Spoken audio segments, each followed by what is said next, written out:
Shalom jemaat yang dikasihi Tuhan, kita akan masuk dalam pembelajaran dalam kitab Kisah Para Rasul. Kitab Para Rasul adalah lanjutan Injil Lukas. Tujuan utamanya ialah menguraikan mengenai bagaimana para rasul dengan pimpinan Roh Kudus bersaksi sampai ke ujung bumi. Buku ini adalah cerita tentang pergerakan Kristen yang dimulai di antara orang Yahudi lalu meluas menjadi suatu agama untuk seluruh dunia. Kisah para rasul ialah pekerjaan Roh Kudus yang datang dengan kuasa ke atas orang-orang percaya di Yerusalem pada hari Pentakosta. Di dalam seluruh peristiwa yang tercatat dalam buku ini, nyatalah bahwa Roh Kudus telah terus-menerus memimpin dan menguatkan gereja beserta pemimpin-pemimpinnya. Berita yang diajarkan oleh agama Kristen pada masa-masa permulaan diringkaskan dalam sejumlah khotbah.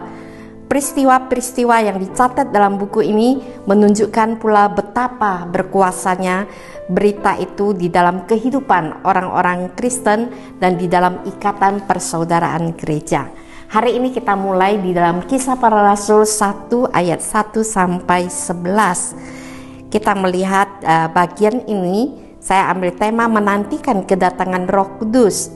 Yesus naik ke surga, Roh Kudus datang memberi kuasa kepada para rasul untuk bersaksi meluaskan kerajaan Allah sampai ke ujung bumi. Ayat 1 dan 2 berbunyi demikian. Hai Theophilus, dalam bukuku yang pertama, aku menulis tentang segala sesuatu yang dikerjakan dan diajarkan Yesus sampai pada hari ia diangkat ke surga. Sebelum itu ia telah memberi perintahnya melalui Roh Kudus kepada rasul-rasul yang dipilihnya. Ayat ini menjelaskan bahwa buku ini ditulis kepada seorang yang bernama Theophilus, yang artinya dia adalah sahabat Allah. Kita nggak tahu, mungkin dia adalah pejabat Romawi yang saat itu berpengaruh, sehingga dia juga mungkin seorang yang rindu akan kebenaran firman Tuhan, sehingga dia mendapatkan hak istimewa untuk menerima tulisan-tulisan. Kisah Para Rasul adalah ditulis oleh Lukas, lanjutan dalam Injil Lukas. Maka dikatakan penjelasan buku pertama tentang biografi Yesus dari lahir sampai pada dia naik ke surga, apa yang dia kerjakan dan apa yang diajarkan. Nah, dalam pengenalan di Injil Lukas itu menjelaskan keteladanan Yesus dan kehidupannya yang sungguh agung mulia tanpa dosa sampai dia bisa menjadi juru selamat kita. Dan yang kedua, ayat ke-3 dikatakan penjelasan buku kedua, yaitu tentang bangkitnya dan hidupnya Yesus, dan karyanya tidak terhenti oleh kenaikannya dan akan dilanjutkan oleh para rasul yang dipilihnya. Maka ayat 3 dikatakan kepada mereka ia menunjukkan dirinya setelah penderitaannya selesai, dan dengan banyak bukti ia menunjukkan bahwa ia hidup. Sebab selama 40 hari ia berulang-ulang menampakkan diri dan berbicara kepada mereka tentang kerajaan Allah. Sesudah Yesus bangkit dari kematian, dikatakan selama 40 hari ia telah menampakkan diri berulang kali untuk menguatkan murid-murid pada saat itu. Sehingga dikatakan selama 40 hari murid-murid diteguhkan, mereka hidupnya diubahkan, ada kekuatan baru, mereka percaya akan Yesus yang hidup, yang adalah Mesias yang dijanjikan.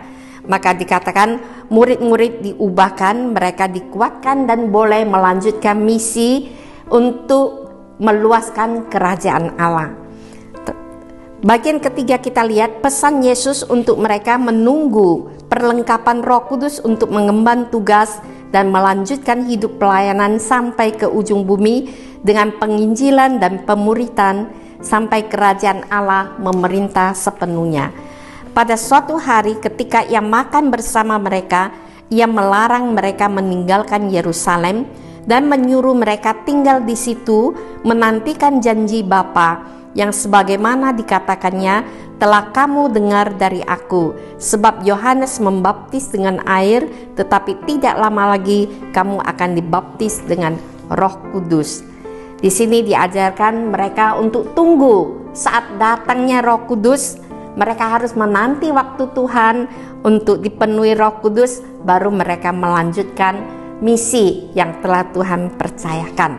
Maka ayat 8 dikatakan, jika Roh Kudus turun atas kamu, maka kamu akan menjadi saksiku di Yerusalem, di seluruh Yudea dan Samaria sampai ke ujung bumi. Di sini kita diajarkan untuk bersaksi dari lingkaran paling dekat, yaitu di dalam anggota keluarga kita sampai ke ujung bumi. Dan selanjutnya ayat 9 dan 11 dikatakan pengangkatan Yesus ke surga, dan dia berjanji akan datang kembali dengan cara yang sama yang disaksikan oleh mata mereka. Nah, kesimpulannya kita lihat di sini, kenaikan Yesus ke surga karena ia datang dari surga dan ia pergi menyediakan tempat bagi kita. Sesudah itu ia akan datang kembali menjemput kita bersama dengannya.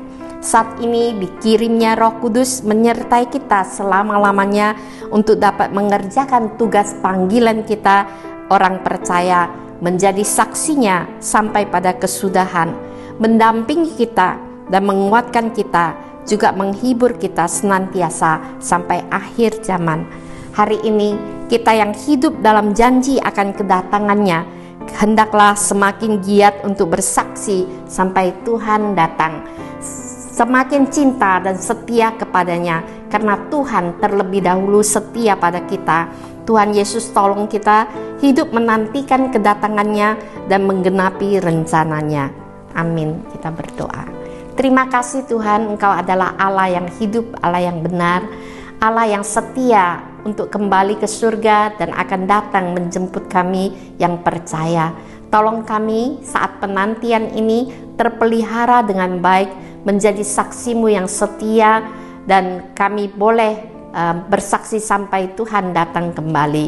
Di dalam nama Tuhan Yesus kami mengucap syukur dan berdoa. Amin.